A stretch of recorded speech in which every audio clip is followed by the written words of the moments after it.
Reina menatap cermin usai didandani. Kebaya putih yang menjuntai dipadukan dengan batik, dilengkapi dengan siger Sunda, menambah keanggunan yang terpancar dari wajahnya. "Sudah cantik kok," ucap Lia yang tiba-tiba datang dari belakang, memegang pundak Reina. Reina mendongak ke wajah Lia. Tapi Kak Lia lebih cantik.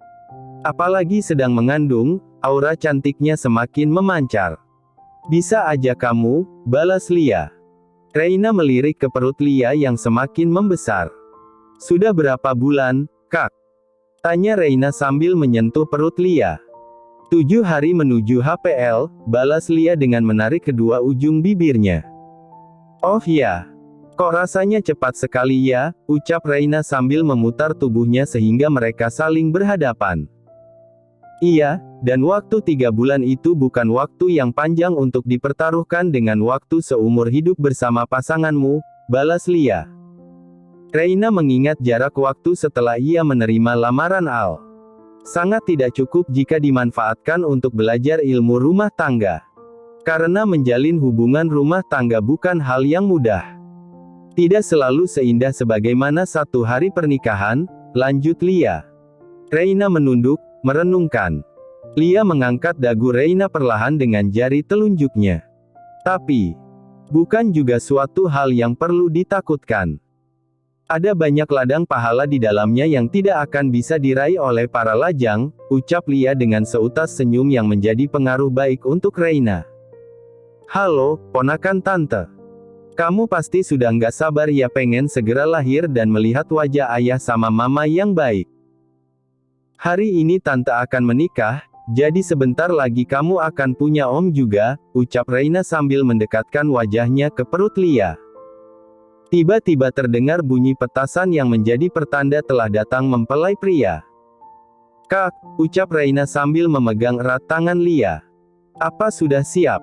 tanya Rei yang tiba-tiba datang. Beberapa saat Reina terdiam, lalu mengangguk pelan. "Baiklah," balas Rei, kemudian kembali keluar untuk menyambut kedatangan calon pengantin pria. Reina dituntun oleh Lia untuk keluar ruangan dan disambut oleh teman serta saudaranya yang lain, tidak terkecuali Intan. Lia turut berpapasan dengan Intan, namun masing-masing saling memasang wajah datar dan tidak saling bertegur sapa. "Sini, Mbak. Biar saya saja yang menuntunnya," ucap Intan pada saudara Reina yang berdiri di sebelah kiri Reina. Kini, Lia dan Intan menuntun Reina sampai bertemu dengan mempelai pria. Setelah melakukan beberapa serangkaian adat penyambutan, Reina dan Al duduk berdampingan menghadap penghulu. Di sisi lainnya, ada Rei, Hendro sebagai wali nikah, dan beberapa saksi. Acara akad pun berlangsung. Lia menyaksikan dan menyimak rangkaian acara dengan hikmat. Tiba-tiba Lia mulai merasa ada yang tidak enak di bagian bawah perutnya, rasanya seperti sakit haid. Lia berusaha menahannya, namun semakin lama rasanya semakin sakit, meskipun rasa itu muncul dan hilang dalam beberapa detik. Lia mulai tidak bisa menyembunyikan kesakitannya, meski masih ia tahan karena Rei masih fokus menjadi wali nikah untuk Reina. "Saya terima nikahnya Reina binti Hadiwijaya dengan mas kawin seperangkat alat sholat dibayar tunai," ucap Al dengan lantang. "Bagaimana saksi?" tanya penghulu kepada para saksi. "Sah." Para saksi sepakat memberi pernyataan, sah. "Ashash." Tiba-tiba Lia berteriak tertahan. Rintihan kesakitan tidak mampu lagi ia tahan. Sontak, semua pasang mata yang awalnya menyaksikan ijab kabul beralih pada Lia, terutama Rei. "Lia!" ucap Rei spontan, panik, dan menghampiri Lia. Intan membantu Rei menghadapi situasi itu. "Kak Lia," ucap Reina, hendak bangkit dari duduknya, namun segera Al tahan. "Lanjutkan berdoa. Biar Rei yang tangani," bisik Al pada Reina. Reina, Al, dan yang lain kembali melanjutkan serangkaian acara dan khusyuk berdoa. Rei, dibantu Fares dan Intan, membawa Lia ke rumah sakit bersalin. Dalam beberapa menit, mereka sudah sampai dan segera diarahkan oleh petugas menuju ruangan bersalin. Seorang dokter memeriksa kondisi Lia dan perkembangan proses kontraksi. "Ark!" teriak Lia seketika, membuat Ray terkejut. Ray melangkah lebih dekat dengan Lia. "Apa ada masalah dengan kandungannya, Dok?" tanya Ray dengan panik. Dokter itu tersenyum. "Tidak, Pak. Pasien sudah mulai kontraksi, pertanda bayi Anda akan segera lahir," jelas dokter. Ray melirik Lia, tersenyum sumringah dengan mata yang berkaca-kaca. "Kalau begitu, segera lakukan, Dok," balas Ray. "Santai saja, Pak. Pasien baru melewati pembukaan 2. Masih cukup lama. Lebih baik Bapak temani pasien berjalan-jalan agar mempercepat proses pembukaannya," jelas dokter itu lagi. "Masih lama bagaimana, Dok? Jelas-jelas istri saya kesakitan, bagaimana bisa dia harus menahan lebih lama lagi," balas Ray dengan protes. "Saya mengerti kepanikan Bapak. Tapi itu memang prosesnya, semua ibu hamil yang akan bersalin juga begitu," jawab dokter. "Berapa lama, Dok?" tanya Ray pada akhirnya. "Biasanya ibu hamil pertama memerlukan waktu 8-12 jam. Nanti kami akan cek secara berkala," jelas dokter. "Oh Tuhan. Lia harus menahan sakitnya sampai selama itu," gerutu Ray. "Ya sudah, Dok, terima kasih," lanjutnya. Dokter itu kemudian keluar ruangan. Mas kan sudah pernah baca sikap apa yang mesti dilakukan suami saat menemani istri yang akan bersalin," ucap Lia di tengah sakitnya. "Iya. Tapi rasanya Mas gugup sekali," jawab Ray. "Ayo kita berjalan-jalan, Mas," ajak Lia. Ray membantu Lia turun dari ranjang dan berdiri. Heset. "Ah."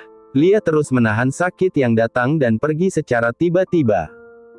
Ray meringis melihat Lia yang tampak tersiksa dengan sakitnya. Namun, Lia tetap ingin berjalan-jalan untuk mengalihkan sedikit rasa sakitnya. Ray sampai lupa kalau Fares dan Intan masih menunggunya di luar.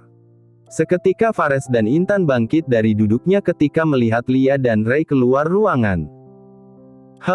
Ray, kayaknya lebih baik kita balik ke acara pernikahan Reina saja," ucap Fares.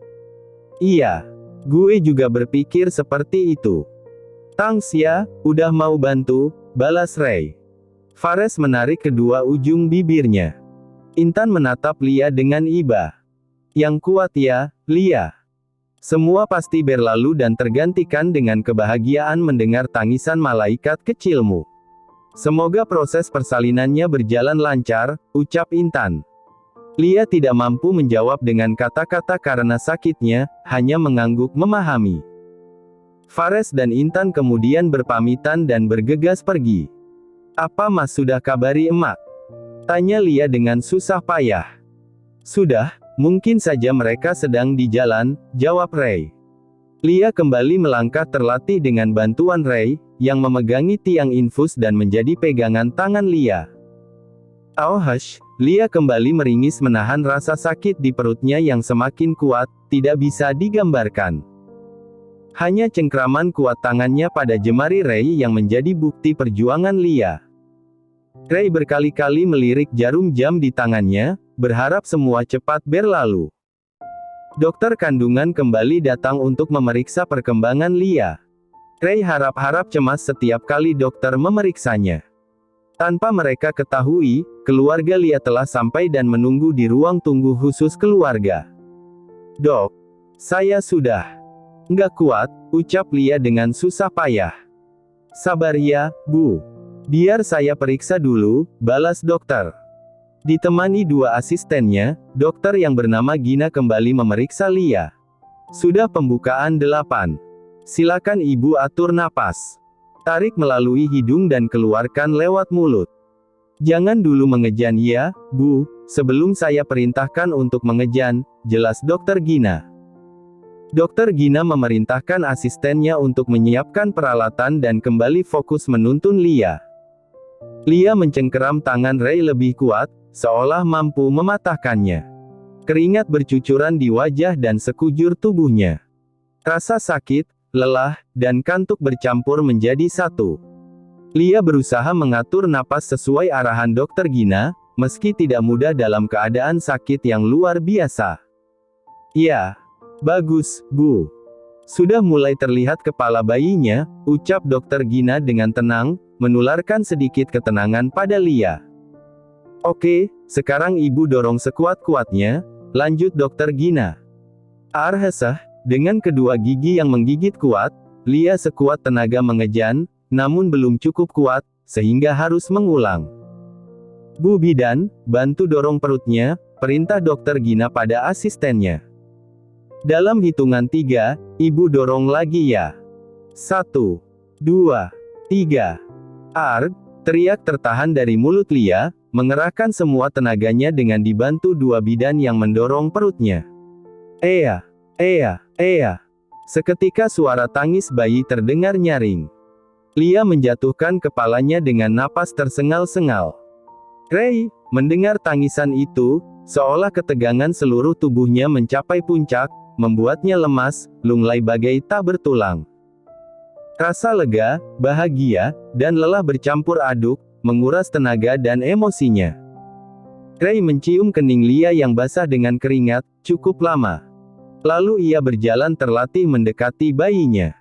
Bapaknya boleh untuk memotong tali pusarnya, ucap Dokter Gina. Seketika Ray terkejut. Ia memberanikan diri meraih gunting dan memotongnya, meski kedua tangannya bergetar. Makhluk kecil itu kini dibersihkan hingga kesuciannya makin terpancar. Dengan mulut bergetar, Ray melengkapi kehidupannya dengan melantunkan azan dan iqomah di kedua telinganya. Tak terasa, air matanya menetes untuk pertama kalinya. Keluarga Lia akhirnya masuk ke dalam ruangan. Ray, panggil Emak Asih sambil berjalan mendekati. Ray dan Lia seketika menoleh, cukup terkejut melihat kedatangan Emak Asih dan Sarah. Emak Asih melihat wajah bayi yang tengah digendong oleh Ray. Jagoan kecil. Masya Allah. Tampan sekali, ucap Emak Asih sambil meraih bayi itu dari gendongan Ray. Assalamualaikum. Jagoan kecil Mama dan Ayah. Kamu pasti senang sudah terlahir ke dunia dengan kedua orang tua yang baik. Mereka pasti sangat menyayangimu, ucap Emak Asih, mengajak bicara bayi Ray dan Lia dengan senyum yang tak lepas dari wajahnya.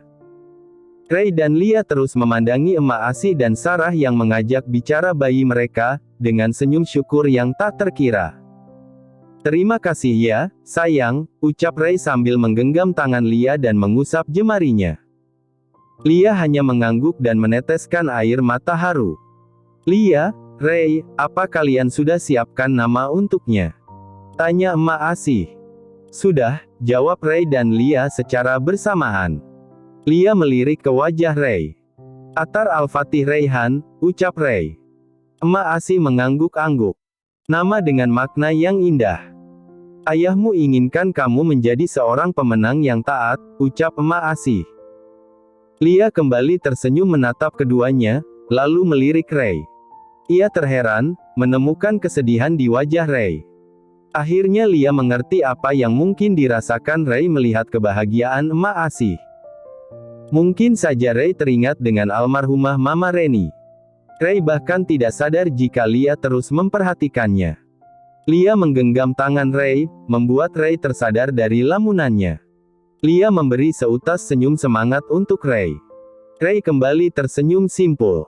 Tak terasa, hari mulai malam.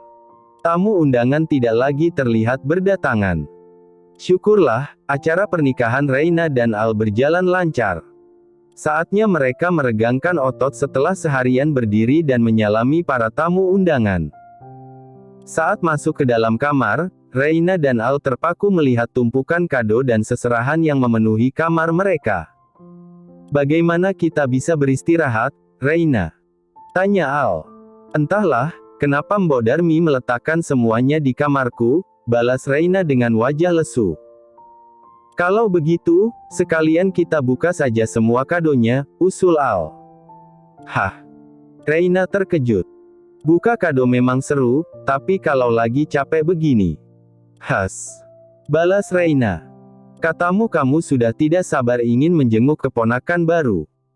Kalau begitu, malam ini kita selesaikan semuanya supaya besok kita berangkat ke sana, lanjut Al. Iya juga sih. Ya udah deh, balas Reina, masih lesu. Baru jam 8 malam kok, semangat dong, ajak Al. Oke, semangat. Reina kembali tersenyum sumringah. Reina dan Al mulai bersemangat mengumpulkan puluhan kado untuk kemudian mereka buka. Oke, kita mulai, ajak Reina dengan semangat. Kamu yang pertama membukanya, balas Al. Oke, aku pilih yang paling gede dulu, ucap Reina. Reina kemudian membuka satu kado yang paling besar di antara kado-kado lainnya. Wah, bed cover. Aku sudah menyangka ini isinya, ucap Reina setelah berhasil membukanya.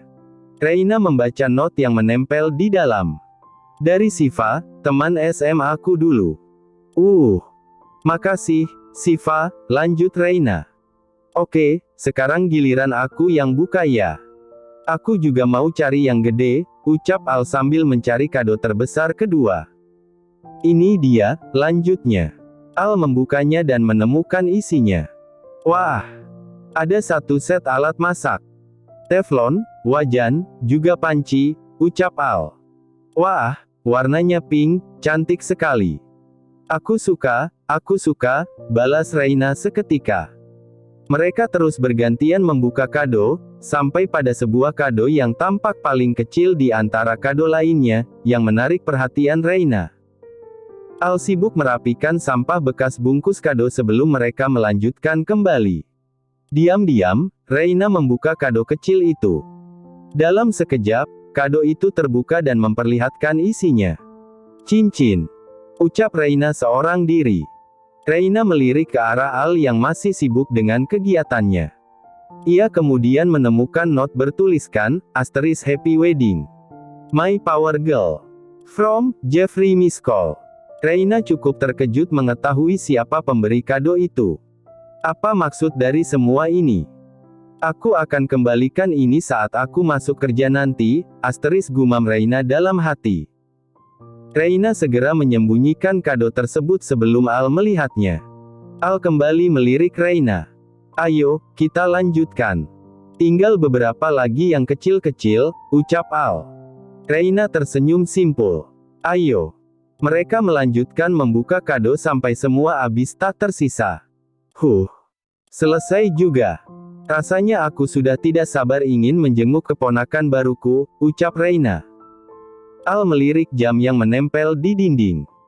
Jarum jam sudah menunjukkan pukul 21.50 waktu Indonesia Barat. Malam ini kita istirahat dulu. Besok kita beli perlengkapan bayi untuk hadiahnya sebelum datang menjenguk, usul Al. Wah, iya, benar-benar. Pasti seru memilih baju bayi yang lucu-lucu, balas Reina dengan sumringah. Reina melirik Al yang menatapnya lekat-lekat. Kuharap malam ini benar-benar beristirahat. Aku lelah sekali, ucap Reina dengan memelas sekaligus takut. Al mengernyitkan dahi dan menatap Reina cukup lama, kemudian tersenyum. Iya, istirahatlah saja dulu. Karena untuk memulai permainan yang hebat, memerlukan tenaga yang penuh, balas Al tidak berterus terang, kemudian mengambil posisi untuk tidur dengan berbaring. Reina menganga, terkejut mendengar perkataan Al yang berbau mesum. Haha. Sudah. Katanya ingin beristirahat, ucap Al dengan kedua mata yang sudah tertutup. Untung saja sebelumnya aku sudah bertanya-tanya soal menyikapi malam pertama pada Pak Ray, asterisk gumam Al dalam hati. Reina menatap Al yang terpejam, memastikan Al tidak akan membuka matanya. Ia kemudian menyimpan cincin beserta kotaknya ke dalam lemari bajunya yang tersembunyi sebelum akhirnya memposisikan tubuhnya untuk tidur. Setelah Reina dan Al selesai membeli hadiah untuk keponakan barunya, mereka langsung bergegas. Ray barusan memberi kabar kalau mereka sudah kembali ke rumah. Jadi kita bisa langsung menjenguknya di rumah mereka, ucap Al sambil mengemudi mobilnya. Oke, jawab Reina. Dalam beberapa menit, mereka telah sampai di rumah Ray dan Lia. Assalamualaikum, ucap Reina dan Al sambil mengetuk. Waalaikumsalam, Sarah membukakan pintu untuk mereka. Reina cukup terkejut melihat siapa yang membukakan pintu. Pasti kamu Sarah, adiknya Kak Lia, iya kan? Tanya Reina. Iya, Kak. Aku sama emak dari kemarin menemani Kak Lia. Ayo masuk. Jawab Sarah. Halo, ponakan tante, ucap Reina seketika membuka pintu ruangan Lia dan Atar. Reina langsung menghampiri Atar. Wah, ganteng banget ponakan tante, ucap Reina. Lia menepuk tangan Reina. Ucapkan Masya Allah. Bisik Lia. Reina mengangguk. Masya Allah. Tabarakallah. Maafin tante ya, lanjut Reina. Reina langsung tertarik untuk mengajak ngobrol Atar, yang baru bisa merespons dengan matanya. Sementara Reina asyik dengan Atar dan Lia, Ray mengajak ngobrol Al. Bagaimana? Sudah ada rencana untuk malam pertamamu? Tanya Ray. Entahlah. Reina masih takut hamil, balas Al dengan berbisik. Wah, kalau begitu kenyataannya, sayang sekali tidak bisa merasakan kenikmatan yang hakiki. Hahaha. Balas Ray dengan mencandai. Tapi kan tetap bisa berhubungan dengan tidak. Tembak dolam, ucap Al yang malu-malu. Tetap saja. Tidak akan lebih nikmat. Kamu jangan menghiraukan keluhannya soal itu, buat saja suasana yang pas, nanti juga dia bakal lupa dengan ketakutannya bahkan bisa luluh, balas Ray. Al hanya mengangguk-angguk, mencoba memahami. Haha. Sudahlah, jangan terlalu dipikirkan. Masih banyak waktu kok. Ayo, lebih baik kita ngopi-ngopi di depan. Ajak Ray. Ray dan Al menuju teras, sekadar menikmati nongkrong antara kakak dan adik ipar. Setelah 3 hari cuti, Reina terpaksa harus kembali bekerja. Ia tidak lupa dengan niatnya mengembalikan cincin milik Jeffrey. Di jam istirahat, Reina mengambil kesempatan untuk bertemu dengan Jeffrey, berharap Jeffrey memiliki waktu luang.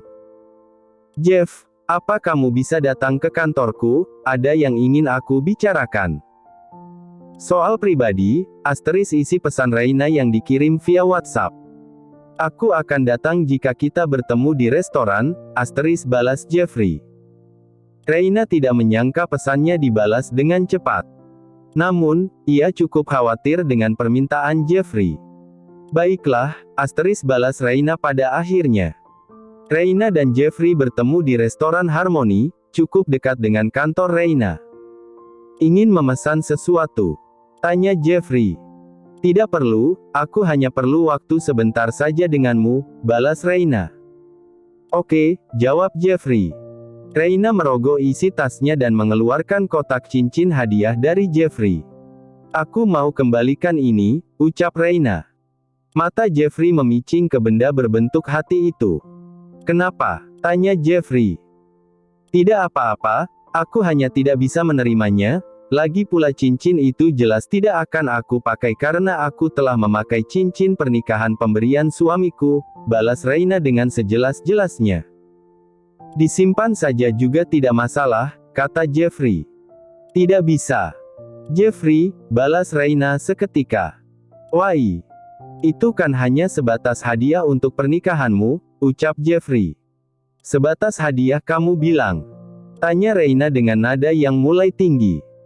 Jeffrey hanya mengangguk. Coba kamu pikirkan, pantaskah seorang pria memberi cincin kepada wanita yang sudah bersuami? Lanjut Reina. Why not? Menurut saya tidak masalah, balas Jeffrey dengan santainya. Hah? Percuma saja menjelaskan ini padamu, ucap Reina, mulai kesal. Apa sulitnya menerima itu? Seharusnya kamu bangga diberi hadiah oleh aktor terkenal. Dan saya yakin harga cincin pemberian suamimu itu tidak lebih mahal dari cincin yang kuberikan, ucap Jeffrey dengan sombong. Seketika Reina menatap tajam Jeffrey. Dan harga diri saya jauh lebih mahal dari harga cincin ini, balas Reina dengan penegasan, lalu menyerahkan paksa cincin itu pada Jeffrey. Saya tegaskan sama kamu, jangan lagi kamu mendekatiku atau mengusik rumah tanggaku, ucap Reina lagi dengan jari yang menunjuk lurus ke wajah Jeffrey. Reina bergegas tanpa berpamitan. Namun, tanpa sepengetahuan mereka, ada seseorang yang merekam percakapan mereka. Video perselisihan itu bakal menjadi pundi-pundi rupiah dengan menyebarkannya ke media-media. Terima kasih sudah menonton, guys. Jangan lupa klik like jika kalian menikmati cerita ini, subscribe untuk update konten seru lainnya, dan tinggalkan komentar di bawah tentang apa yang kalian pikirkan atau cerita apa yang ingin kalian dengar selanjutnya. Dukungan kalian sangat berarti. Sampai jumpa di video berikutnya.